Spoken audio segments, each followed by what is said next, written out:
ઉપલેટા શહેરના ગાંધી ચોક કોંગ્રેસ સમિતિ દ્વારા જનાક્રોશ સભાનું આયોજન કરવામાં આવેલ, જેમાં બહોળી સંખ્યામાં લોકો ઉમટી પડ્યા।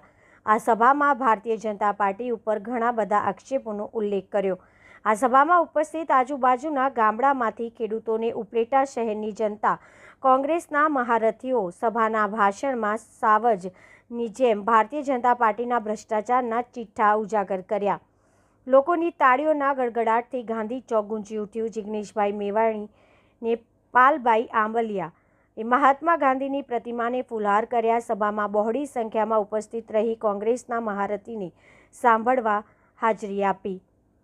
આ સભામાં ઉપસ્થિત જિગ્નેશભાઈ મેવાણી, લલિતભાઈ વસાવા, પાલભાઈ આંબલિયા, ઋત્વિકભાઈ મકવાણા, કૃષ્ણકાંત ચોટાઈ, લાખાભાઈ ભોપારા સહિત તમામ કોંગ્રેસના શહેર તથા તાલુકાના કોંગ્રેસ આગેવાનો ઉપસ્થિત રહ્યા।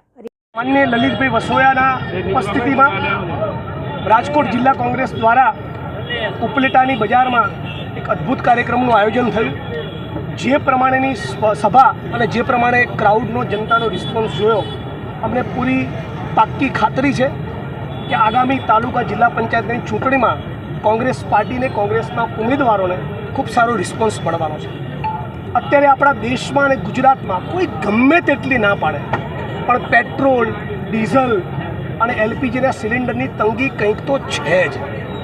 રાજ્યની સરકાર અને કેન્દ્રની સરકારે આ પ્રમાણે જે પ્રમાણિકતાપૂર્વક ચોખવટ કરી ગુજરાત અને દેશની જનતાને જે હૈયાધારણ આપવી જોઈએ એ આપવામાં સરકાર નિષ્ફળ ગઈ હોવાના કારણે કાળાબજારી, સંગ્રહખોરી થઈ રહી છે અને કંઈક કિલોમીટર સુધી લાંબી લાઈનો આપણે અગાઉના દિવસોમાં પેટ્રોલના મુદ્દે જોઈ। આખા ગુજરાતની અંદર દારૂ અને ડ્રગ્સ એની જાણે ચરમ સીમા ઉપર પહોંચી રહ્યા છે। ગૃહમંત્રી કોઈ પણ ચમરબંધીને નહીં છોડીએ, વરઘોડો કાઢીશું એવી બધી વાત કરે છે, પણ આપણા ગુજરાતમાં 25 લાખથી વધારે લોકો એ ડ્રગ્સનું સેવન કરતા થઈ ગયા। તો સવાલ એ છે કે કોણ છે એ જે ગુજરાતના યુવાનો, ગુજરાતની વર્તમાન પેઢીની ધમની અને શિરામાં ડ્રગ્સ ઘૂસેડી રહ્યું છે?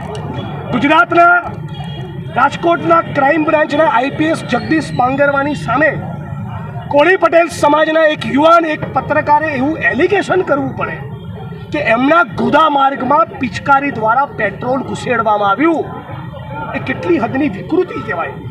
આ બાબતે મેં ફોન કરીને ગુજરાતના હોમ મિનિસ્ટરને જાણ કરી, રૂબરૂ રાજ્યના મુખ્યમંત્રીને જાણ કરી, અને એ છતાં જો રાજ્યની સરકાર આ મુદ્દે એક્શન લેવા માંગતી ન હોય તો ક્યાંક ને ક્યાંક એનો મતલબ એ થાય છે કે રાજ્યની સરકાર એવું ઈચ્છે છે કે રાજ્યના નાગરિકોને ફટકારો, એમના માનવ અધિકારનું ભંગ કરો, આવી વિકૃતિનું પ્રદર્શન કરો, સરકારને ફરક નથી પડતો।